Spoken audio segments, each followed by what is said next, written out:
5월은 가정의 달이라고 우리가 너무나 잘 알고 있습니다. 그렇게 이야기를 하는 것은 아마 5월 5일 어린이날, 5월 8일 어버이날, 때로는 15일 성년의 날, 또 언제 만들었는지 모르지만 21일은 부부의 날. 그래서 이런 날들이 5월 달에 있기 때문에 가정의 달이다 이렇게 이야기를 하는 것 같습니다. 오늘과 그리고 다음 주에는 가정의 구성원인 그 아버지와 어머니의 역할에 대해서 말씀을 좀 이렇게 전하려고 합니다. 가정에 있어서 어머니의 존재만큼 아버지의 존재도 매우 중요하다 이렇게 말할 수 있습니다. 아버지와 어머니가 그 역할을 제대로 하지 못하면 자녀들은 난모를 고민을 갖게 되고 또 아픔을 때로는 상처를 안고 살게 됩니다. 때로는 성인이 되어서도 그 상처가 여전히 남아 있어서 괴로워하는 경우도 있습니다. 저에게는 아버지에 대한 기억이 많습니다. 하지만 제가 기억하고 있는 그 아버지에 대한 것들은 좋은 기억이 아니에요. 제 삶에 영향을 미칠 만한 상처들이었습니다. 혹시 저희 자녀들이 할아버지에 대한 기억을 묻는다면 저는 아빠에게는 좋은 기억이 하나도 없다 이렇게 아마 대답할 수 있을 것입니다. 제가 술을 먹지 않는, 지금까지 술을 먹어본 적이 없는데요. 먹지 않은 이유는 목사이기 때문이 아니에요. 저희 아버지가 술 고래셨어요. 어렸을 때부터 그것을 지켜보면서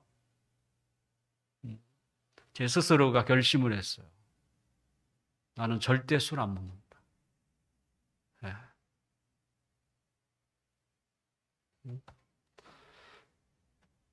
또한 그 아버지는 술을 드시면 꼭 제가 장남이기 때문에 저를 불렀어요. 그것이 12시가 됐건 새벽 1시가 됐건 상관이 없어요. 그래서 저희 아버님이 술을 드시고 오실 때마다 제가 잠을 잘 수가 없어요. 도중에 깨야 되니까.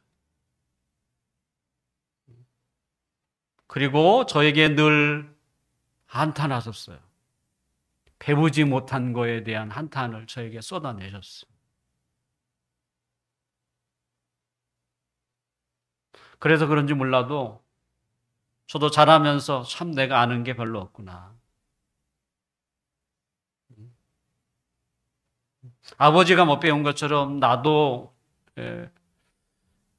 아는 게 별로 없구나. 그래서 제가 선택한 것이 책 읽기였습니다.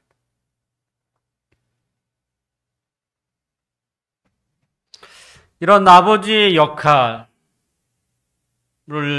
제가 준비하면서 성경의 인물 중에 아버지 역할을 잘한 사람이 있을까? 그래서 아담으로부터 신약에 있는 그 인물에까지 찾아봤어요. 근데 제가 아무리 생각해도 모범적인 아버지 상이라고 불리우는 사람을 찾을 수가 없었습니다.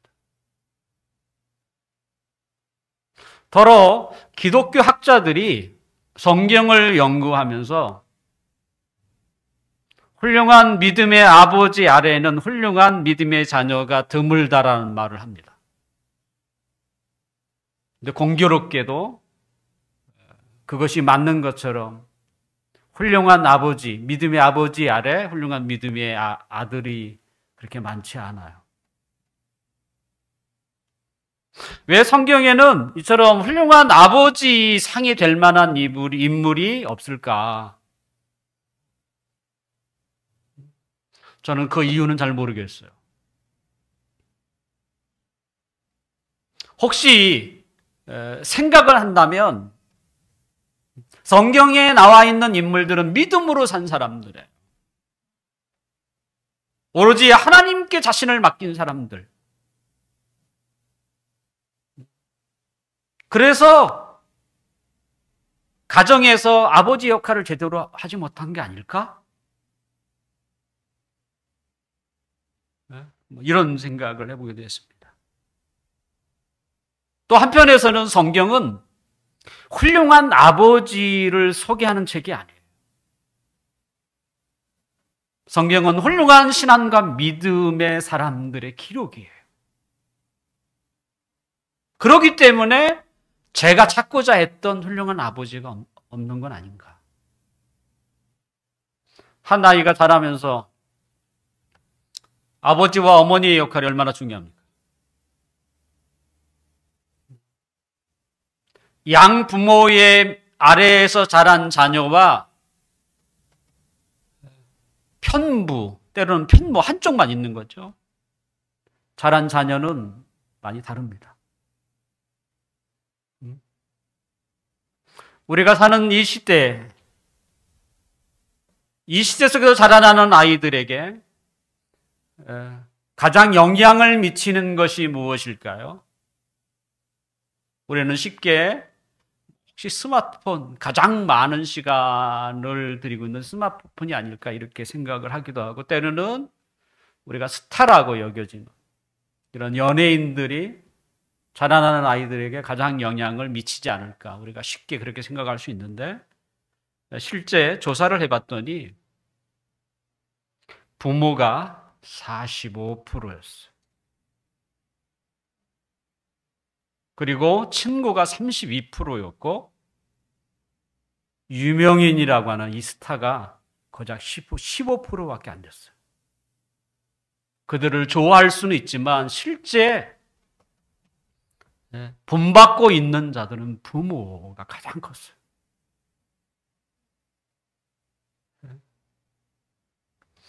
한 아이가 자라나는 데 있어서 필요한 것들이 얼마나 많겠습니까? 그 아이가 필요로 하는 모든 것들을 부모가 다 해줄 수 있는가? 저는 불가능하다고 말할 수 있습니다. 왜? 아이마다 다 달라요. 똑같을 수도 없어요. 그렇다고 부모가 그 모든 것을 다 받고 자랐느냐? 그것도 아니에요. 또 그 모든 것을 해줄 수 있는가? 그것도 어려운 이야기. 그런데 그 모든 것들을 다 해줄 수는 없다고 할지라도 그래도 해줘야 하는 것이 있지 않겠습니까? 교육을 감당하는 학자들은 한결같이 아버지의 역할을 의라고 얘기합니다. 의를 가르쳐야죠. 의. 그리고 어머니의 역할을 사랑이라고 얘기합니다. 어떤 가정은 정반대인 경우도 있을 수 있겠죠. 하지만 일반적으로 대부분이 아버지를 통해서 이게 뭔가 엄하다는 거잖아요. 의를 배우는 거예요. 왜냐하면 세상에서 옳고 그름을 자녀가 알고 세상에 나가야 되거든. 그리고 엄마로부터 사랑, 옳고 그름만 있으면 안 되거든. 사랑을 아이가 받고 세상에서 사랑을 또 주기도 하고 받기도 하는. 그러니까 의와 사랑, 사랑과 의. 이것만큼은 해줘야 된다라는 게 일반적입니다. 아버지는 의라고 했어요. 그래서 아버지는 언제나 자녀들에게 규칙을 줍니다. 오늘 본문 7절과 8절을 함께 우리가 읽어봅시다. 시작. 구하라 그리하면 너희에게 주실 것이요 찾으라 그리하면 찾아낼 것이요 문을 두드리라 그리하면 너희에게 열릴 것이니 구하는 이마다 받을 것이요 찾는 이는 찾아낼 것이요 두드리는 이에게는 열릴 것이니라. 이 구절이 얼마나 너무나 잘 알고 있는 구하라 찾으라 그리고 문을 두드리라 라는 것이죠. 구하라 찾아라 문을 두드려라. 이건 명령이기도 하지만 이것은 규칙입니다. 규칙이에요. 하나님이 우리에게 규칙을 줬어요. 하나님은 어떤 자에게 주시겠다고 합니까? 구하는 자에게 주시겠다고 말씀하십니다. 그러니까 구하는 자에게 주시는, 하나님이 주시는 것이 그것이 하나님의 규칙이에요. 얼마나 단순합니까? 간단합니까? 하나님의 규칙은 하나님이 누구에게 주느냐라고 할 때 구하는 자에게 주겠다는 것이 하나님의 규칙이에요. 구하지 않으면서도 얻고자 하는 것은 뭡니까? 그건 규칙을 위반하는 것입니다.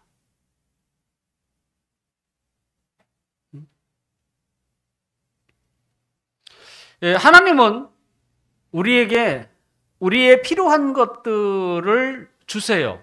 근데 그냥 주지 않아요. 거기에는 규칙이 있어요. 달라고 해야 주신다는 거예요. 뿐만 아니라 또 하나의 길이 있는데 그 마태복음 6장에 있는 것입니다. 너희는 먼저 그의 나라와 그의 의를 구하라. 그러면 우리의 필요한 것을 주시겠대요. 그러니까 우리의 마음이 하나님의 나라와 하나님의 의를 구하면 내가 구하지 않은 것까지 주시겠대요. 이것도 규칙이에요. 결국 하나님이 주시는 규칙은 두 가지예요. 내가 필요한 것들을 구하든지 아니면 하나님의 것, 하나님의 나라와 하나님의 의를 구하면 그러면 우리에게 주시겠다는 거예요. 근데 이거 구하지도 않고 받고자 한다면 그건 규칙을 위반하는 것입니다. 그 말이 뭡니까? 받을 수 없다는 거예요. 야고보서 4장 2절에 보면 너희가 얻지 못함은 구하지 않았기 때문이다. 이렇게 얘기해요. 네? 변명이 없어요. 네? 하나님의 규칙을 우리가 알아야 합니다. 네?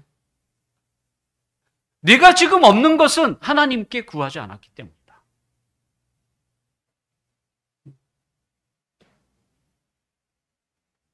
종종 그리스도인들도 하나님의 규칙을 무시합니다. 구하지 않으면서 얻으려고 하는 것이죠.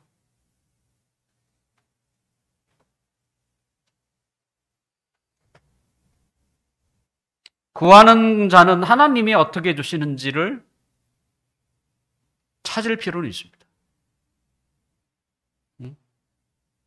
하나님이 주시겠다고 하셨으니까 그럼 어떻게 주실까 찾아야죠. 때로는 문을 두드릴 수 있습니다. 그래서 구하라 찾으라 문을 두드리라는 이 말은 서로 다른 구함이 될 수도 있지만 이걸 하나로 보기도 합니다. 하나님이 구하는 자에게 주신다는 거예요. 그러면 어떻게 주시는지를 찾으라는 거예요. 때로는 문을 두드리다. 저는 다 맞다고 생각합니다. 구하는 자에게 주시는 것, 찾는 자에게 찾아내게 하고 문을 두드리는 자에게 열리게 하는 것이 하나님이 우리에게 준 규칙입니다. 숙제 다 했어? 내가 너에게 시킨 대로 쓰레기는 다 갖다 버렸어? 너는 밤 10시까지 들어와야 돼? 밥은 식탁에서 먹어야 돼? 이것도 뭡니까? 아버지가 자녀에게 주는 규칙이에요.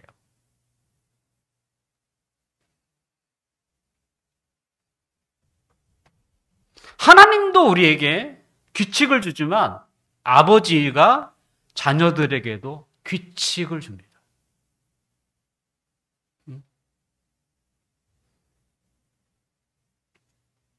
자, 아버지가 자녀들에게 주는 이런 규칙을 주는 목적은 어디 있을까요? 왜 아버지는 자녀들에게 이런 규칙을 줄까요? 뭐 때문에? 아버지 자신을 위한 걸까요? 아니면 자녀를 위한 것일까요? 규칙의 대부분은 자녀를 위한 것입니다.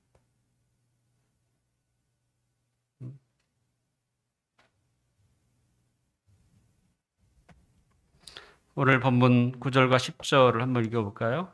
9절과 10절 시작. 너희 중에 누가 아들이 떡을 달라는데 돌을 주며 생선을 달라는데 뱀을 줄 사람이 있겠느냐.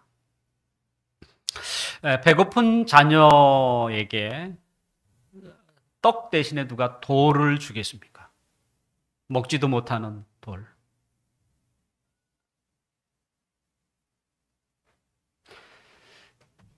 자, 아버지는 자녀가 배고파서 떡을 달라고 할 때 돌을 주지 않습니다. 또는 생선이 먹고 싶다고 할 때 뱀을 잡아주지는 않습니다.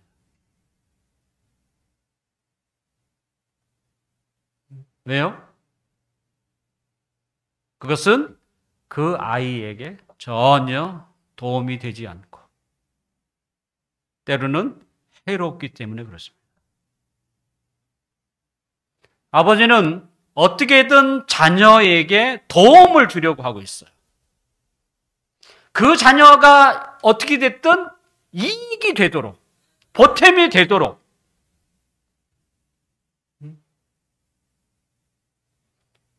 그러니까 아버지가 하는 모든 규칙은 아버지 자신을 위한 게 아니에요. 사실은. 자녀 때문에 하는 거예요. 그러면 아버지와 그 둘 사이의 관계 왜 그럴까? 그것은 우리가 너무나 잘 아는 얘기죠. 아버지와 자녀이기 때문에.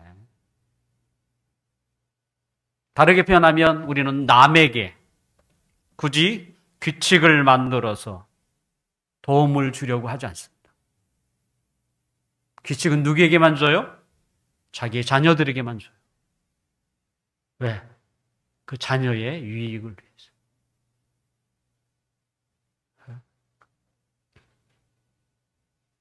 하나님께서 구하는 자에게 주시겠다고 세운 이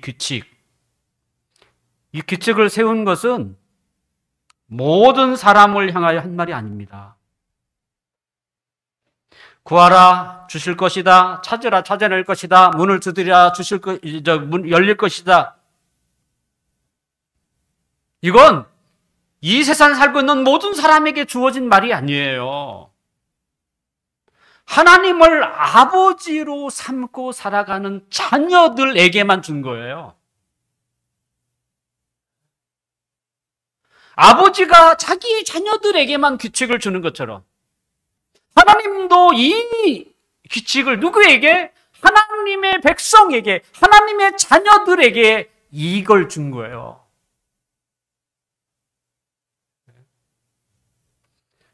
우리 집에 막내가 있습니다. 요즘은 카톡에 자주 1,000원만 보내줘. 에서부터 3,000원만 보내줘. 월달 들어서 유난히 늘었습니다. 그러면 저는 그 아이가 필요한 것 같아서 그걸 보내줘요. 1,000원을 달라고 하면 1,000원을 주기도 하고, 때로는 몇 배. 1,000원을 달라면 3,000원을 보내기도 하고, 때로는 5,000원을 보내기도 해요.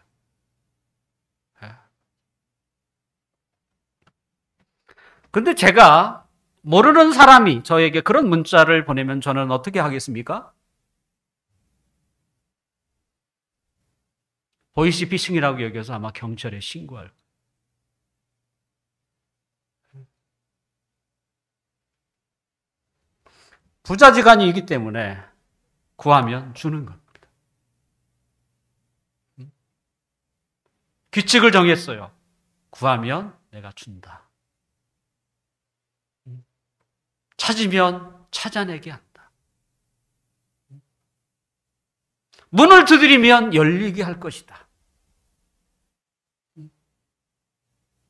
아무에게나 주는 게 아니었어요. 하나님의 자녀들에게만 준 규칙이었어요. 누구를 위하여? 하나님 자신을 위해서가 아니에요. 하나님의 자녀들을 위하여 그 규칙을 준 거예요.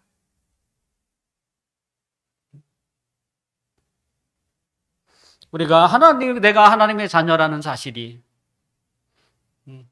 어떤 때는 그렇게 큰 확신으로 다가올 때도 있지만, 때로는 우리의 그 마음의 상태에 따라 흔들리기도 하고, 뭐 이런 경우도 왜 없겠습니까? 자신이 하나님의 자녀라는 것을 우리는 여러 가지 증거들을 통해서 자신이 좀 확인할 필요도 있겠죠. 뭐가 있겠어요? 그것은 이런 거예요. 구하라 그러면 주신다.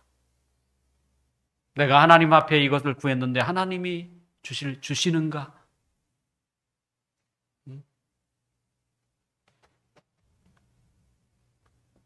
하나님은 그것뿐만 아니라 어떤 것도 우리가 체크할 수 있냐면, 내가 그러면 하나님을 불순종할 때, 하나님을 멀리할 때 과연 내 삶은 어떠한가? 그러니까 이거 우리는 징계라고 얘기하는데요. 그것도 하나의 중요한 표시 하나. 기도 응답, 그리고 징계. 이것을 우리가 스스로 테스트해 보는 거예요. 내가 하나님의 자녀라는 것이 막 흔들릴 때. 히브리서 12장 8절에는 이렇게 되어 있습니다. 징계는 다 받는 것이거늘 너희가 없으면 사생자요 친아들이 아니다. 그러니까 하나님이 우리의 아버지가 되시는데 우리가 하나님의 자녀고, 그런데 자녀가 아버지를 등지고 그러면 아버지는 어떻게 한다는 거예요? 징계한다는 거예요. 나쁜 길을 간다든지 그러면 징계한다는 거예요. 왜요? 아들이기 때문에. 그런데 내가 곁길로 가도 전혀 징계가 없어. 하나님의 징계가 없다.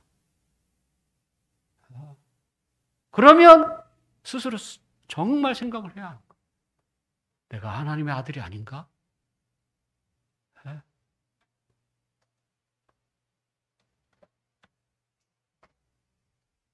자녀들은 대부분 아버지가 제시하는 규칙을 주는 이유를 잘 모릅니다. 그러다 보니까 자녀들은 규칙으로부터 어떻게든지 탈출하려고 해요. 때로는 지키지 않겠다고 투쟁합니다.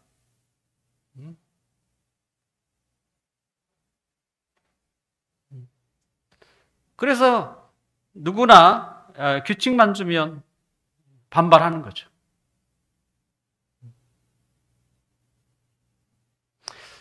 우리가 규칙 그러면 그죠? 뭐 판사, 경찰관 생각나지 않겠습니까? 근데 누가 판사와 경찰관 이런 사람들을 좋아하겠습니까? 규칙으로서의 목적을 달성하려면 규칙은 사랑의 관계에서 가르쳐야 하는 거예요. 사랑의 관계. 하나님께서도 우리에게 규칙을 주실 때는 언제나 뭘 염두에 서 이걸 관계라고 하는데 관계를 먼저 말씀하세요. 우리가 지난 12주 동안 십계명에 대한 것을 우리가 배웠습니다. 십계명이 뭡니까? 규칙 아닙니까? 네, 십계명 앞에 뭐라고 되어 있냐면 출애굽기 20장 22절에 보면 나는 너를 애굽 땅 종 되었던 집에서 인도하여 낸 내 하나님 여호와다. 이 말이 먼저 있어요. 이게 뭐예요? 관계예요. 내가 애굽에서 종살이 했을 때 내가 너를 구출했다. 그리고 나서 뭐예요? 규칙을 이야기합니다. 그러니까 하나님이 이스라엘을 그만큼 사랑하셨다는 거예요. 관계는 그 사랑의 표현이었어요. 그 사랑의 관계 아래서 그 규칙을 하나님이 얘기하는 거예요. 규칙에 오해하지 않도록. 왜냐하면 규칙은 사람들이 싫어해요. 자기를 위한 것이라고 생각 안 해. 그건 자기를 위한 것인데. 그래서 사랑의 관계 가운데서 그 규칙이 제시되어야 한다는 거예요.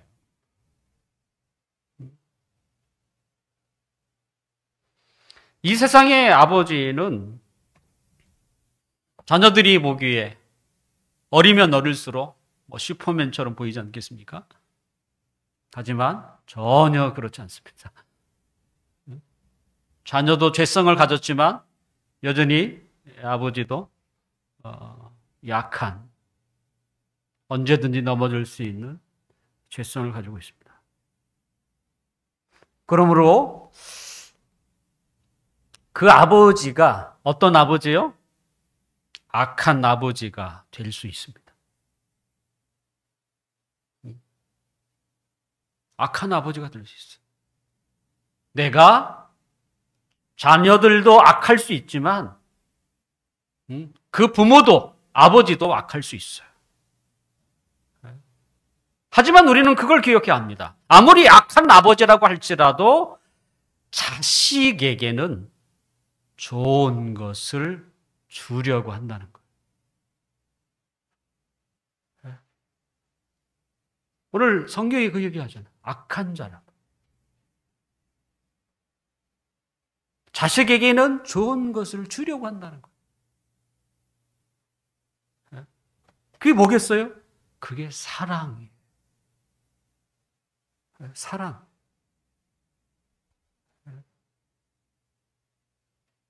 그래서 11절 우리 함께 읽어봅시다. 11절 시작.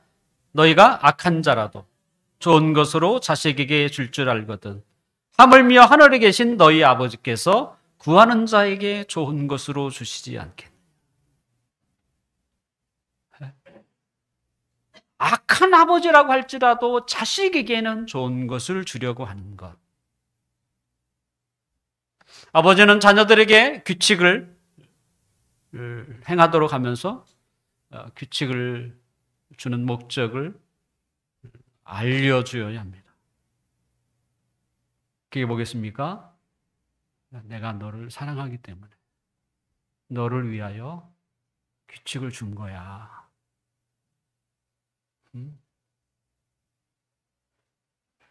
그리고 혹 내가 그것을 지키지 못해도 내가 너를 사랑하는 것은 변함이 없단다. 이걸 얘기를 해줘야 돼요. 왜냐하면 규칙을 받은 아이들은 규칙을 준 아버지를 이해를 못해요. 자기를 위한 것이라고 생각을 못한다는 거예요. 그건 사랑해서 악한 아버지라고 할지라도 자식에게는 어떻게 한다? 좋은 것을 주려고 한다.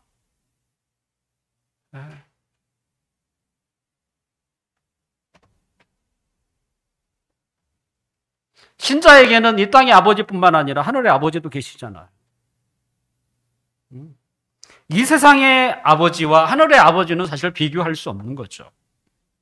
하늘의 아버지는 사랑 그 자체이십니다. 사랑을 빼놓고는 하나님의 성품을 온전하게 표현할 수는 없을 것입니다. 세상의 아버지도 자식에게 좋은 것을 주려고 합니다. 그렇다면 사랑 자체이신 그 하나님 아버지는 어떠하겠습니까? 더구나 하나님 아버지는 그의 아들 예수 그리스도를 우리를 살리기 위해서 죽게 하신 분이에요.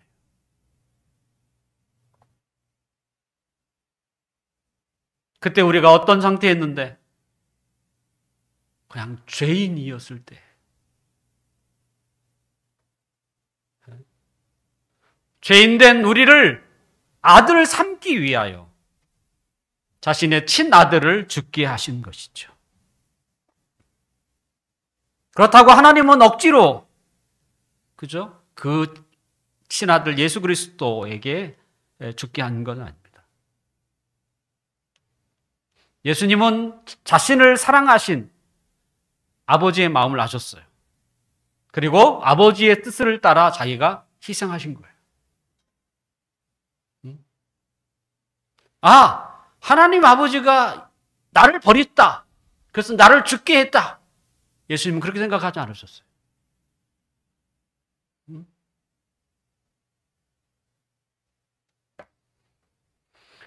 예수님은 하나님이 자신을 사랑하신다는 걸 너무나 잘 알았고, 그래서 기꺼이 자신이 죽으러 간 거예요. 죄인된 우리를 위한 하나님의 계획을 이루기 위하여.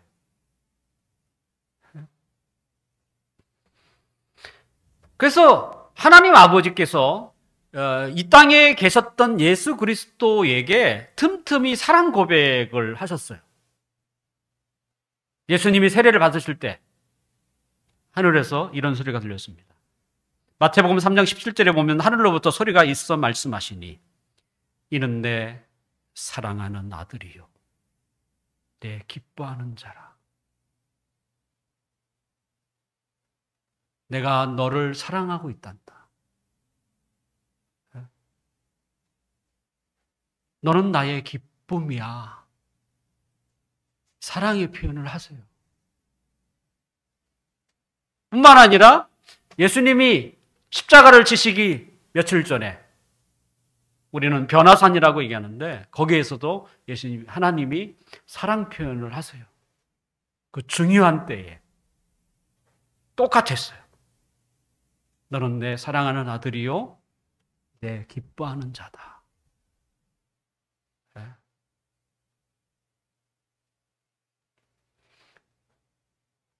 우리 아버지가 되는 사람들이 우리 자녀들에게 자주는 아니어도 꼭 해줘야 할 이 사랑의 표현. 내가 너를 얼마나 사랑하는지 내가 아느냐? 내가 너에게 이렇게 하라고 지시를 해도 너를 위해서 하는 말이야. 혹 내가 그것을 지키지 않아도 내가 너를 사랑하는 마음은 변함이 없단다. 이렇게 해줘야 돼요. 전 지금까지 그렇게 해본 적이 한 번도 없어요. 그렇게 해줘야 한다는 걸 잘 몰랐어요.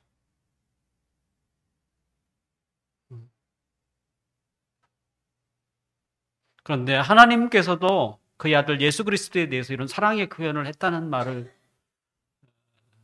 저는 확인하고 나서 참 해야 된다는 규칙만 정해주는 게 아니라 그 규칙을 준 목적을 아이에게 설득이 아니죠.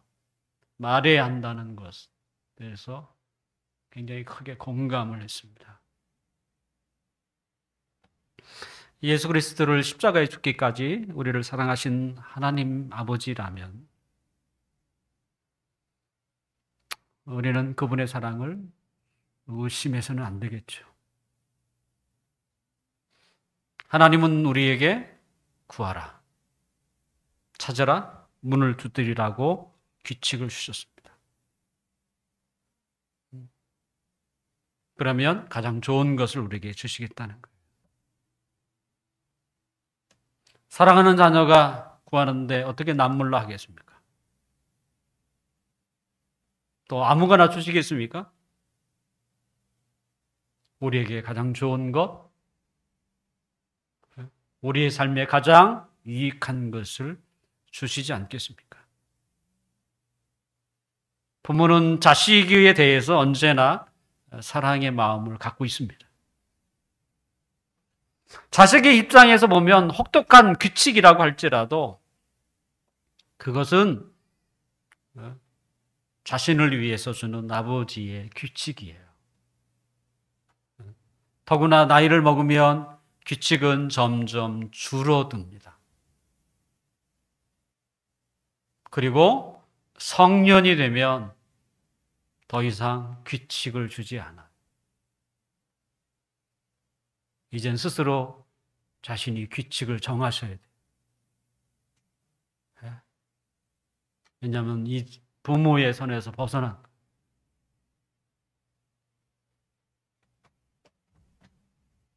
이 세상의 아버지도 사랑의 관계에서 규칙을 주는 것처럼 하늘의 아버지도 우리에게 규칙을 통해서 우리의 가는 길을 지켜주시려고 하는 것입니다.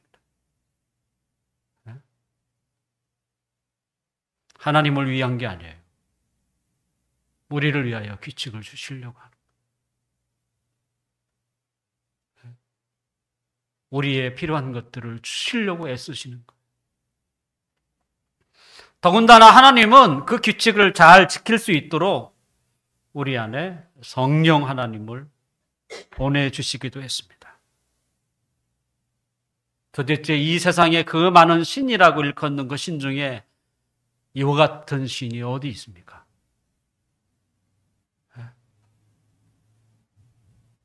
이런 신은 없어요. 그러므로 우리는 하나님이 우리에게 주신 계명을 규칙이라는 이름으로 번거롭게 여겨서는 안 돼요. 하나님 우리를 힘들게 하려고 주는 게 아니에요. 정말 우리의 가는 길에 형통한 길을 주려고, 복을 주시려고 그 규칙을 주는 거예요. 그러므로 이런 아버지, 하나님의 마음을 우리가 알고 하나님의 규칙에 잘 순종하셔서 그 하나님의 복이 우리의 삶과 인생에 아름답게 펼쳐지기를 주님의 이름으로 축원합니다.